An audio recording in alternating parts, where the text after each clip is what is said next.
Hello friends, so let us continue our discussion on understanding what minerals are. So we began this introductory module by differentiating minerals from all the rest of the substance that one can find on the surface of the earth. So we distinguished mineral as a category of substance that has a definite chemical composition, and this chemical composition should not largely involve carbon. So when we define minerals as such, then what we end up with is minerals are inorganic compounds that appear on the earth crust. So that is how we differentiated minerals from the rest of the materials that are present on the surface of the earth.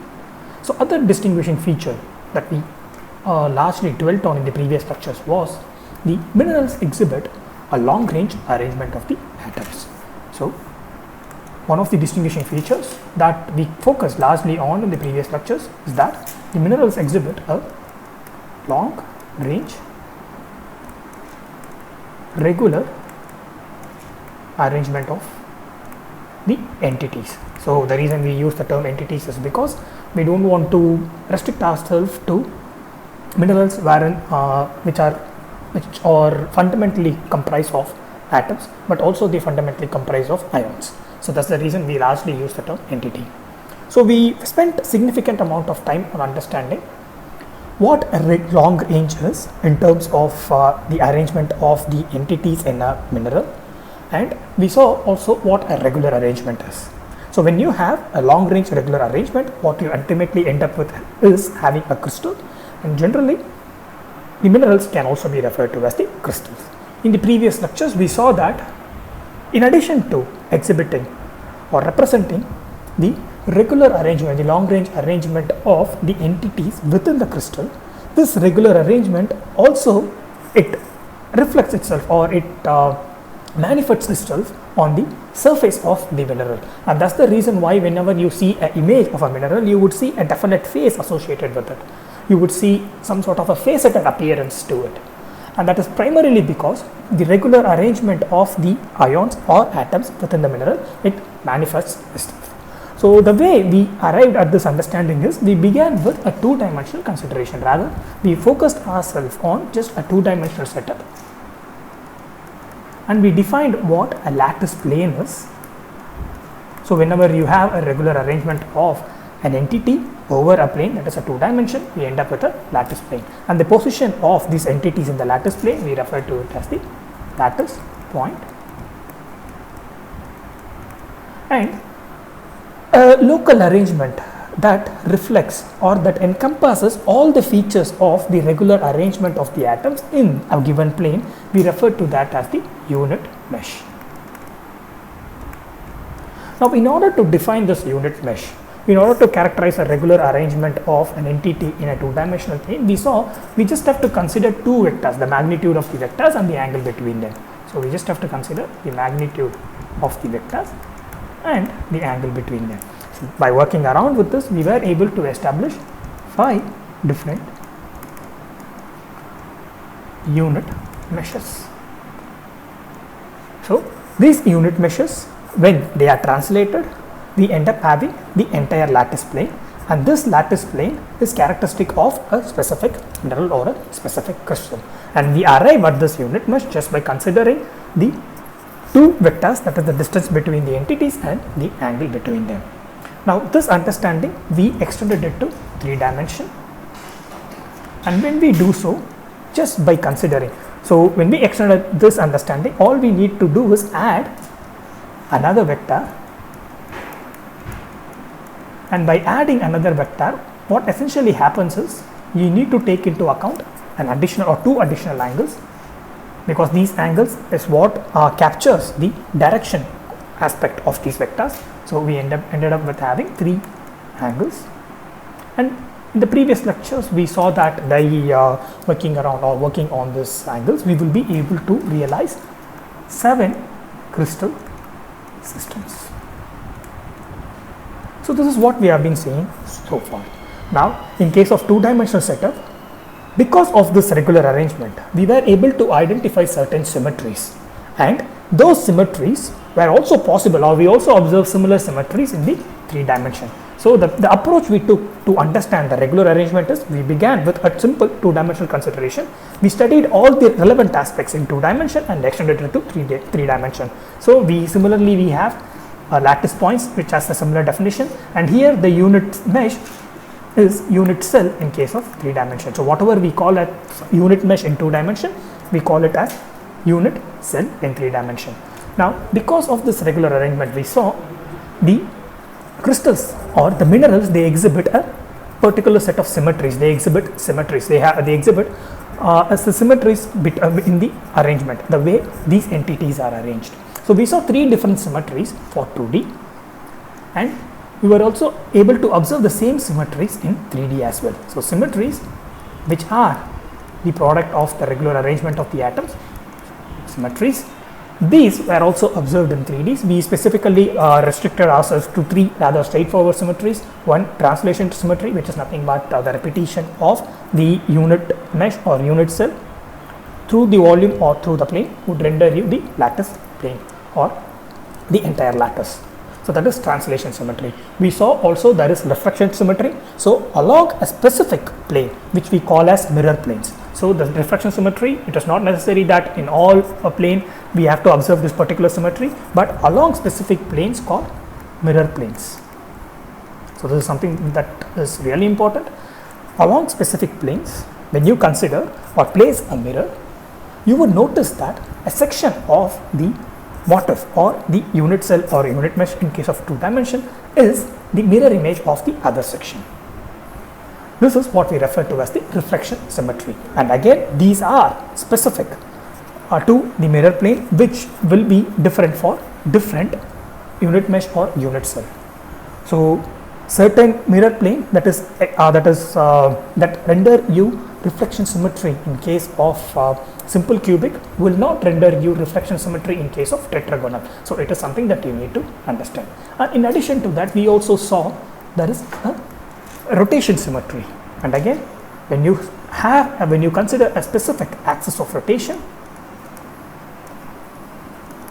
then it is possible for us to rotate the local arrangement of the entities. Thereby we do not lose the overall configuration of the system.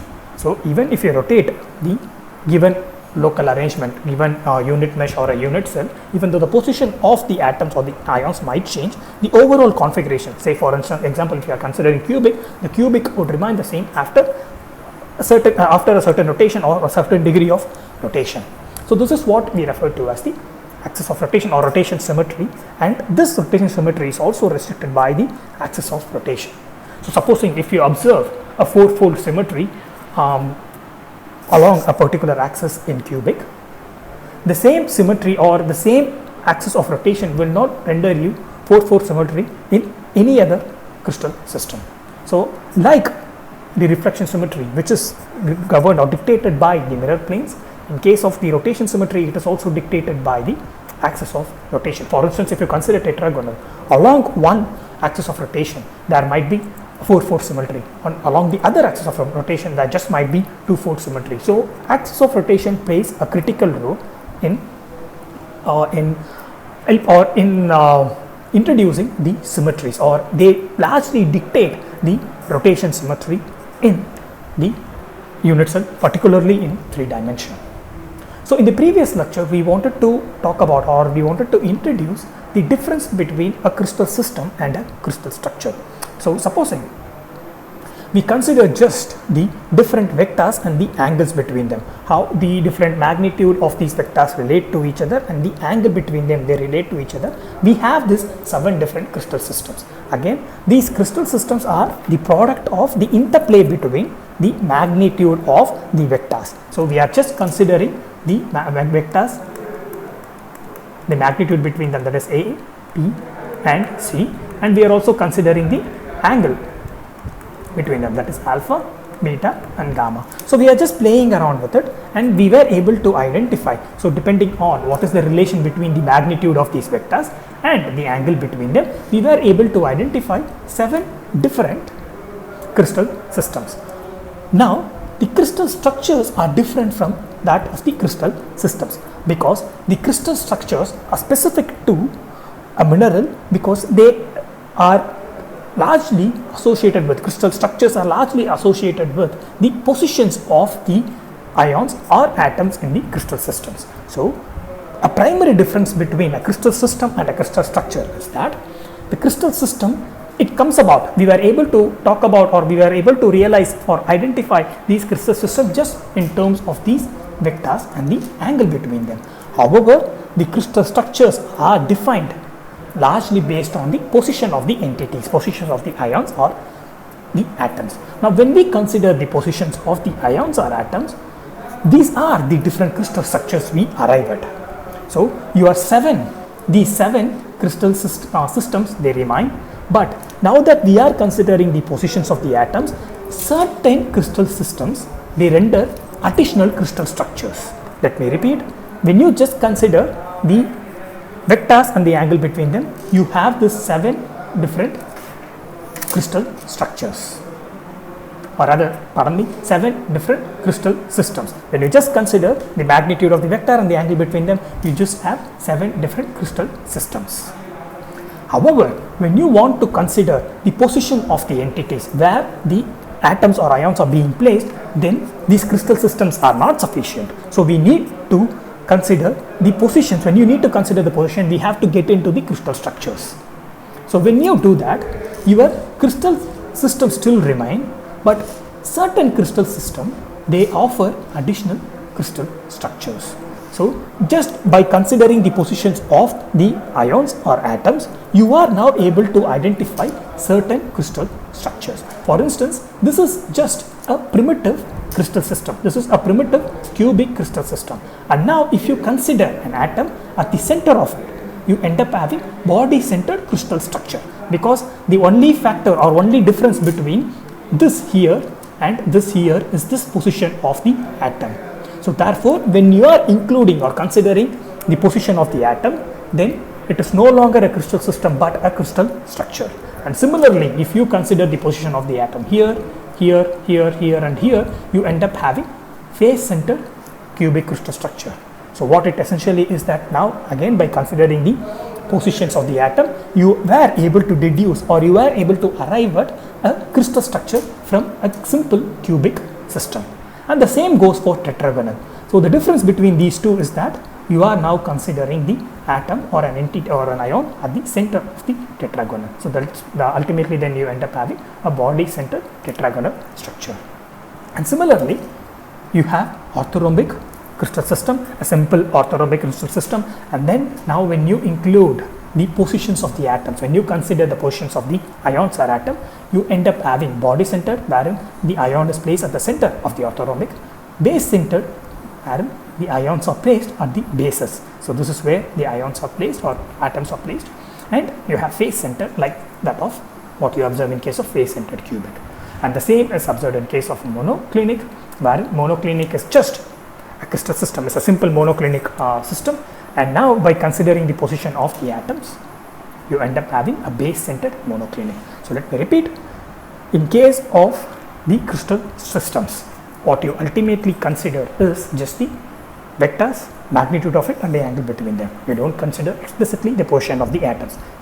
In case of crystal structures, you consider the positions of the atoms, and therefore you end up having, for a given crystal system, you end up having several crystal structures. Let me repeat, for a given crystal system, you end up having several crystal structures. So here, each the highlighted region, it represents one crystal system. So this is just a cubic crystal system, but this cubic crystal system will render you 3 different crystal structures. This tetragonal is just one crystal system, it renders you 2 different crystal structures. The orthorhombic is just one crystal system, it renders you 4 different crystal structures. And monoclinic, one crystal system, it renders you 2 different crystal structures, simple and base-centered.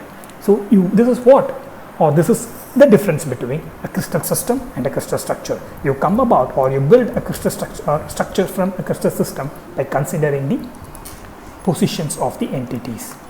So in a crystal system, when you consider the positions of the entities, you end up having crystal structure. So this is something that needs to be very clear, because it's not only related to the minerals, but it is also related to any crystal wherein you observe the regular arrangement of the atoms. Now, the question arises, why is there specific crystal structures? Why not a wide range of crystal structures? Why not have, say, for instance, a body-centered rhombohedron? Why not have a body-centered or a face-centered rhombohedron? So such questions arises. Why do we have a specific crystal structures? Because here we saw there are 7 crystal systems, and here if you count it out, you will be having 14 crystal structures. So what is the reason for it? So that is what we will be considering in this lecture. Why don't we have a wide range of crystal structures, but rather a restricted number of crystal structures? So that is what the primary focus of this lecture would be. Now, the crystal structures in a given material, or particularly in minerals, they are governed by several factors. One of the principal factors that governs the crystal structure or the arrangement. So what we mean by crystal structure is the arrangement or regular arrangement of the entities. So one of the factors that largely govern the regular arrangement of the entities is the nature of bonding between the entities. So of course the different bonds are there. You would have learnt about it in your school days and also in the previous semesters, but let us again refresh our understanding of these bonds in the context of minerals and how they related to the regular arrangement of the entities. Let me repeat, these understanding you would have gained it in your previous semester and also from your school days as well. However, we want to understand how this bonding relates to the regular arrangement of the atoms. How, when you say these ions are bonded in a specific manner, how it gets translated into the regular arrangement of the atoms that we, or ions of course, that we see in a mineral. Now let us begin with a rather a straightforward condition or a simplest form of bonding, so which we refer to as the metallic bonding. Metallic bonding, yeah. So the reason we refer to it as the rather a straightforward bonding or a straightforward form of bonding is because this is observed largely in elements. So these are observed not in complex compounds or inorganic compounds, but these are largely observed in elements or particularly in metals. The reason, despite this being observed in elements or in metals specifically, the reason we are considering this bond in the context of minerals is because there are certain metals that are found naturally on the earth crust in its purest form. Let me repeat, the reason we are considering metallic bonding, which are exclusively associated with metals in the context of minerals, is because there are certain metals that are available in the purest form on the surface of the earth. So such metals, for example, so any metals that don't exhibit a large amount of, a large degree of reactivity, so that's such metals are available on the surface of the earth in its purest form. So gold and silver are rather a straightforward example of it. And at times copper is also observed, and these are often referred to as the native ores. They are rather uncontaminated and they are available on the surface of the earth in their original form. So therefore they are at times referred to as the native ores. And when you consider this native ores or these native minerals, again, they are naturally occurring, they are inorganic, and they have regular arrangement of the atoms. These features, it qualifies them as a mineral, and therefore, and it is important for us to study the nature of the bonding between them or the nature of the bonding in these minerals, and ultimately thus leading us to consideration of the metallic bonding. So the metallic bonding, again, it's observed in metals, and the reason we have this unique bonding in metal is because we have a very low electronegativity. So one of the distinguishing features or the characteristic features of the metal is that they have very low electronegativity, and that means they are ready to lose electrons and assume a positive charge. And when you have this electronegativity, and again these are elements, and therefore the fundamental entity that constitutes them are ions. So largely positive ions, And since, because these are ions and largely positive ions, because they have low electronegativity and they are ready to lose the electrons. However, even though these are ions, these electrons that they are ready to lose, they form an electron cloud. And these electron clouds, they are not associated with a specific ion or a specific atom. They surround and they surround the different ions, and they are not static, but they are mobile in nature. They move around, and therefore, even though conceptually the ions make the entities, or they form the fundamental entities of the metallic bonding, because we have these electrons that are not static but they move around these ions, the electrical neutrality is maintained, and we can treat these ions as electrically neutral atoms. So essentially what we have in case of metallic bonding is that we have bonding between the ions that have lost the electrons, and those electrons, they form a cloud and they move about these ions, thereby maintaining the electrical neutrality. And therefore, since we have this electric neutrality, we can assume that, or it is possible for us to treat these ions as also as electrically neutral. It is possible for us to treat these ions as atoms. Now, the reason for going or considering these fundamental features of a metallic bonding is because when you have these atoms, these electrically neutral entities of equal size, again, because whatever entities that constitute the element or a given metal, it needs to be identical, because by definition element, they comprises of a single atom or single material, and therefore the fundamental entities needs to be identical one. So therefore what you essentially have is atoms of a single element, and they are of equal size. So essentially when we are talking about the crystal structure that results from metallic bonds, what we are essentially talking about is, we are talking about arrangement of electrically neutral, equal sized spheres.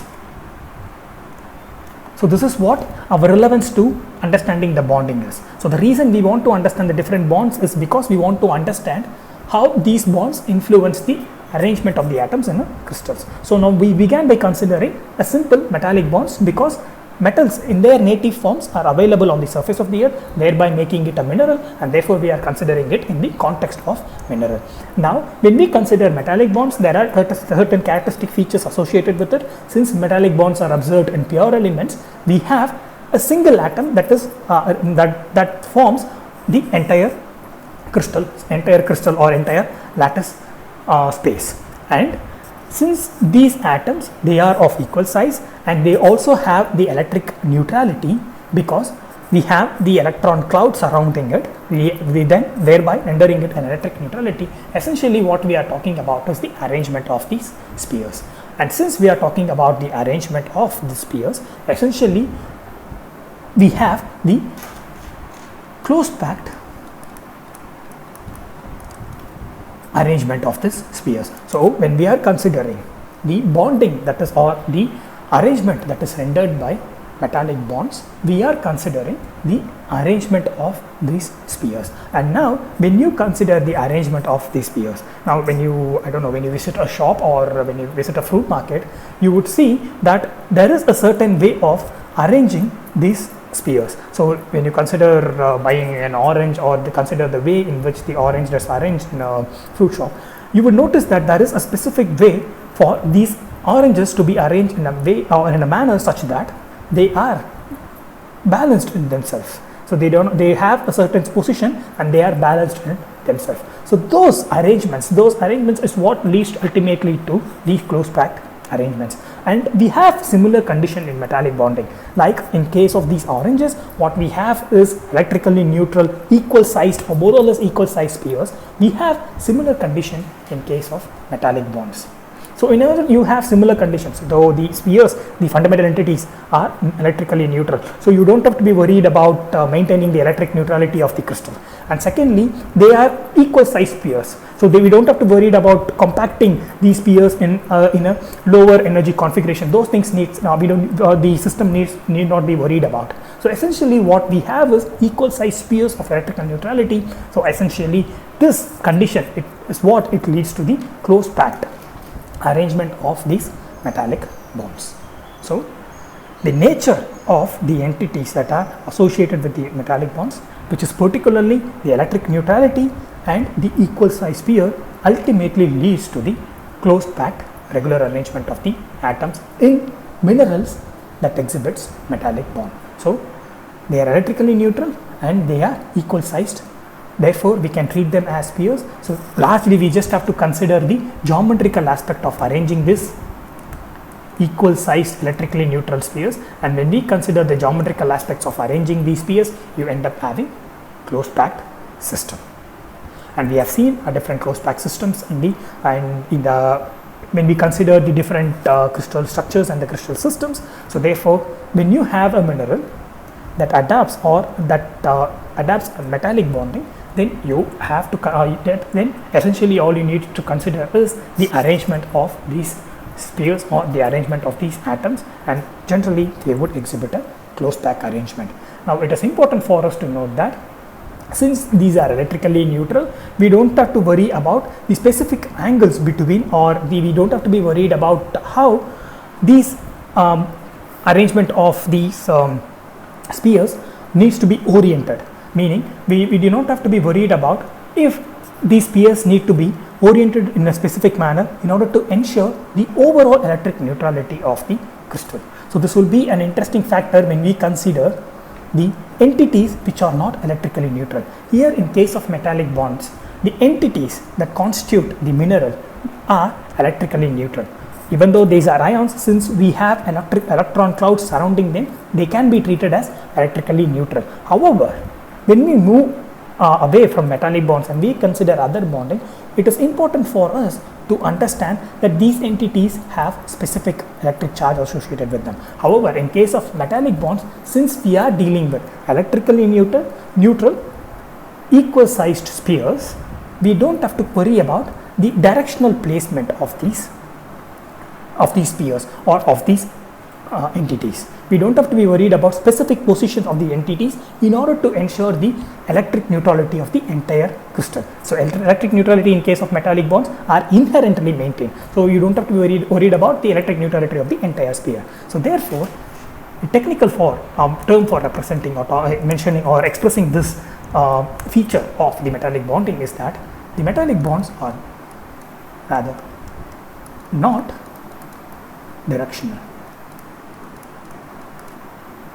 Since the fundamental entities that constitute the metallic bondings, they themselves are electrically neutral, we need not be worried about spacing these particular entities in specific position in order to establish the electric neutrality in the overall crystal, and therefore we need not be worried about the directionality of this of the fundamental entities.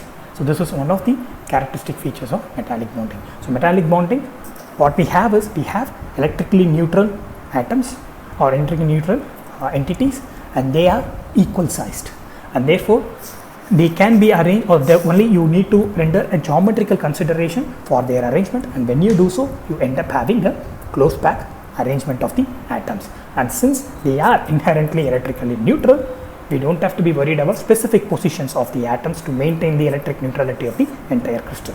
So this is this is how the metallic bonds reflect in the overall arrangement of the entities we see in a crystal. Now this is how metallic bonding influences the overall arrangement of the atoms or entities in a given crystal, in a given mineral. Now moving on from metallic bonding, the other type of bonding we have is the covalent bonding. Or before covalent bonding, we will go rather step by step, or we will go from easier to rather convoluted one. So let us consider ionic bonding. Okay, so when we want to talk about ionic bonding, so the term it is based on so ion, so it is the term itself involves ions, meaning for the formation of ionic bonding we need to have different ions. So we need not we should not start with rather electrically neutral entities, but rather charged entities. So the ionic bond is formed only when you have ions of definite charges. So ions of definite charges, and these are often categorized as cation and anion depending on their charges. So positive it's cation, negative is anion, if I'm right. Yeah, hopefully I am right. Okay, so we have cations and anions, and these anions, these combinations of ion is what ultimately yields to the ionic bonds. Now how these ionic bonds are formed is largely because of the attraction, the force between, the electrostatic force between these ions. So we these are again from your school days, and maybe in the previous semester you would have learnt about this. So basically the reason we have ions in the first place is because we have a definite electronic configurations of a given material, and the atoms of that material is depending on the electronic configuration can lose or gain electrons in order to achieve a stable state, and that is the reason why we have formation of these ions.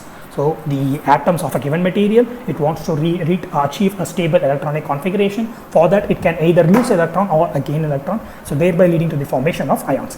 Now when you have the formation of ions, what you have is two different charged entities, and they interact and they form a bond, and that is what we refer to as the ionic bond.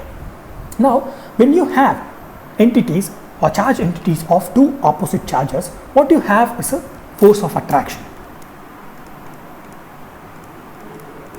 And now this force of attraction is defined, or it rather is quantified by Coulomb's law. So now you have entities of which have definite charges, which have positive and negative charges, and these charges can be quantified. And when you have these positive and negative charges, you have a force that is acting between them. And since these charges are unlike charges, they have a force of attraction, and this is quantified by Coulomb's law. Now the force of attraction is nothing but the product of the forces, and they are inversely proportional to the square of the distance between them. The force of attraction is product, or is directly proportional to the product of these charges, and it is inversely proportional to the square of the distance between these ions. So this is what we refer to as the Coulomb's force of attraction. Now because of this force of attraction, what can be expected is that these ions, they come closer and closer and closer and closer, because they are being attracted, and they have two unlike charges, and because of this Coulomb law, or because of this difference in the charges and quantified by the Coulomb law, you have a definite force of attraction, and they come closer and closer and closer. And now when they get closer, what essentially happens is that in addition to this overall charge of the ions, you have the overall charge of the ion, which is cation, which is positive, and the overall charge of the ion, which is the anion, which is negative. Because of this, you have an attraction. But despite this, in addition to that, you also have subatomic particles like electrons. And these subatomic particles, which are present in both anion and cation, they tend to repel each other. So because of the overall charge of the anion and cation, you have a force of attraction. And to counteract that, because of the like charges in the subatomic particles, both anion and cation, they have electrons in them, and because of they also have positively charged neutrons, or rather no, protons in them. So because of the like charges of the subatomic particles in both cation and anion, they tend to introduce a repulsive force. This repulsive force is referred to as the bonds, or this repulsion is what is referred to as the bonds repulsion, and this repulsive force can be quantified in this manner. There is a way to quantify it, and this can be quantified in this manner, where n is dependent on the electron configuration, so electronic configuration of a given material. So you have formation of the ions because the atoms of a given material wants to have a stable electronic configuration, and once the ions are formed, you have positive cation and negative anion, and these charges are the overall charge of the ions. See, when you say cation is positively charged, it's the overall charge of the ion. It's the anion is negative charge, it's overall charge of the ion. Because of these charges, you have Coulomb's attraction, and it is quantified by the relation there, not shown there. However, these anions and cations, they have subatomic particles, that is electrons and protons, and these are like charges. They tend to repel each other, and they are governed by the Bond's repulsion, and you have an expression that quantifies it. So you have now a combination of positive and attractive forces and the combination of repulsive forces. Now, the distance between the anions and cations. So the equilibrium distance between wherein, so you have an anion and cation, they are unlike charges, they keep on approaching each other, and at some point they have to stop, and that is what will be the equilibrium distance between these ions, and that is governed by a stability that is established between this attractive and the repulsive forces. Let me repeat, because of the overall charges of these ions, you have positive cation and the negative anion. Because of the overall charges and coulombs of attraction, they both come close to each other, and at some point they have to stop, or else the repulsive force becomes then the repulsive force becomes more dominant. So they come close to each other, and at a point they stop. This stopping point is what we refer to as the stable interatomic distance or interionic distance, and this is governed by these two forces here. So the stable distance between an anion and a cation in a given mineral is governed by these two forces here, and only when you have, or this particular stable distance between an anion and cation, it characterizes a balance between the Coulomb's force of attraction and Bond's force of repulsion. So in this case, when there is a balance between the Coulomb's force of attraction and Bond's force of repulsion, you establish a stable distance, interatomic distance. Now, the reason we need to consider this interatomic distance is because whenever you have an ionic bonds and the positive and negative ions are being arranged in a mineral, they are being regularly arranged in a mineral, the distance between these ions are largely categorized by this balance of forces, and this is how an ionic bond influences the arrangement of ions in a given mineral. So essentially, whenever you say a mineral exhibits ionic bonding, then we are considering the fundamental entities as ions, and now these ions have positive and negative charges, and the distance between these ions should be in such a way that they balance out the positive and negative the attraction due to the positive and negative charges and the repulsion due to the subatomic particles, and this balance is what defines the interatomic distance or interionic distance in a mineral. So this is how an ionic bond, it influences the arrangement of an ions in a mineral. So the first way it influences is by dictating an ionic bond. It dictates the arrangement, or it influences the arrangement of ions in a mineral by firstly dictating the distance between the ions by this relation here. So the first influence that is rendered by ionic bonding is by ensuring that the ions are precisely placed in such a way that the force of attraction and the force of repulsion are balanced. And the second way in which the ionic bond, it influences the arrangement of ions or arrangement of entities in a mineral is that to ensure the electrical neutrality of the entire crystal.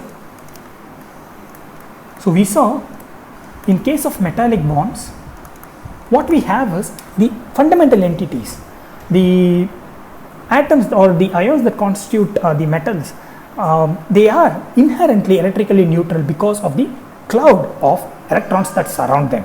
However, in case of ionic bonding, you have positive and negative fundamental entities that constitute the minerals. Now, the arrangement of these ions should be in such a way that the overall crystal is electrically neutral. So therefore, ionic bond, it influences the arrangement of ions in a mineral in two ways. One is through the distance between these minerals. So this the distance between the ions in the minerals by governing the interionic distance through the balance of force of attraction and the force of repulsion.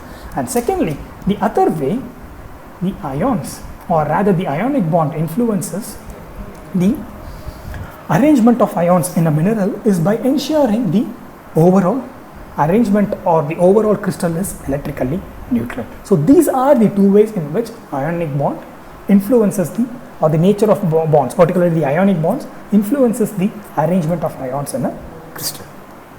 Now, again, considering this, since we have equal or rather we have positive cation and negative anion that are fundamental entities of these crystals with ionic bonding, and since they do not need a specific arrangement, it's not that your anion and cation needs to be arranged in this manner to have electrical neutrality. It can also be arranged in this orientation. It can also be arranged in this orientation. So any orientation can be adopted in order to ensure the electrical neutrality. It is not that in case of ionic bond there should be a specific orientation in order to ensure the electric neutrality, and therefore these ionic bonds are also referred to as the non-directional bonds, or largely they are non-directional bonds. So we are going to consider another type of bonding in few minutes. When compared to that, it is relatively non-directional. What we mean by that is, in order to maintain the electrical neutrality, these ions need not to be arranged in a specific orientations. They can be of any orientation. It is the relation between these ions that are important to us. So it is the balance between these charges is what is important to us. So therefore, when compared to the other bonding, that is the covalent bonding, which we will be considering next, when compared to the covalent bonding, this ionic bonds are non-directional, or relatively they are non-directional. So essentially, to summarize it, ionic bonds, they influence the arrangement of entities in a given mineral in two ways. One is by influencing or dictating the distance between the ions, and that is through the force of balance between the force of attraction and repulsion, and secondly, the way in which these ions are arranged should be in such a way that the electrical neutrality of the entire crystal should be maintained. Apart from that, it does not largely influence the orientation of these ions in a given mineral. Now finally, we will consider the covalent bonding. So your initial studies or your school days, you would have learned that covalent bonds are formed by the sharing of electrons. But in this context, we need to go a little bit more deeper into it, meaning when you consider the electronic configuration of an atom, you would see these atoms are arranged in a particular shells. So we have to begin with the electronic configuration, and they begin with particular shells, and these shells have subshells. So we have subshells S, P, D. So these are something you would have learnt in your school days or in your previous semesters. So essentially what we have is, we have an atom, it has subatomic particles, an electron, they are one of the subatomic particles, and there is a definite way in which these electrons are arranged in a given atom. Now unfortunately, we will not be able to cover the entire covalent bonding in this lecture. We will be considering or taking it over to the next one. So wherein we have to relate these electronic arrangements to covalent bonding, but let me just in the few minutes we have, let me just refresh your understanding of this electronic arrangements in a given atom. So essentially, you would have the electrons in a given atom, they are arranged in cells, and in these cells have subcells, and these electrons in these subshells, the probability of finding these electrons in these subshells is not something that is equal. So you have specific regions wherein in a given subshell, the probability of finding the electrons are more. Let me repeat. In a given subshell, the probability of finding, again these are to do with why we need to introduce a probability here. These needs to do with something to do with quantum mechanics. I don't want to get into it, and these are not highly relevant here. But what is relevant is that in these subshell, the probability of finding an electron are rather higher in a specific region when compared to the others, and the regions wherein we have high probability of locating an electron, we refer to them as orbitals. So depending on the subshell we are considering, the morph or the shape of the orbital, they vary. Supposing if in a given subshell the probability of finding an electron is equal in all the region, then the orbital will be of a spherical shape. So you will have an orbital that is of a spherical shape. This is because the probability of finding the electron in this particular subshell is equal in all direction, and therefore you have a spherical shape. However, there are subshells. For instance, you have subshells from like designated as P, wherein you have specific the orbitals or they are specifically oriented. So if you consider the principal axis, so when you consider these principal axis, what you essentially have is these orbitals are specifically oriented. So the morphology of these orbitals will be something like this. So let me just highlight it in a different way. So you have these orbitals which are regions of high probability, or regions wherein the electrons can be located with a high degree of probabilities, and these orbital, depending on the morphology of this orbital, depending on the subshells, might vary. When the probability is 1, you have a circular orbital, and if it is not, you have orbitals of this form, like it will be of something like this, a crude way of representing. The orbital will be of this form, and if you consider this as their orientation, they might take different orientation. They might be also oriented in this manner, and they might be also oriented in this manner. So they have different orientation along the principal direction. So this orbital, they influence the covalent bonding. Again, these orbitals, their morphology and their orientation, they depend on subshells, and they influence the covalent bonding. How they influence covalent bonding, and ultimately how they dictate the arrangement of the ions in a mineral, is what we will be looking into in the next lecture. So with this, I would like to wind up the current lecture, because we will not have sufficient time to relate the covalent bonding to the arrangement of ions in minerals. This we will take it up in the next lecture. Goodbye.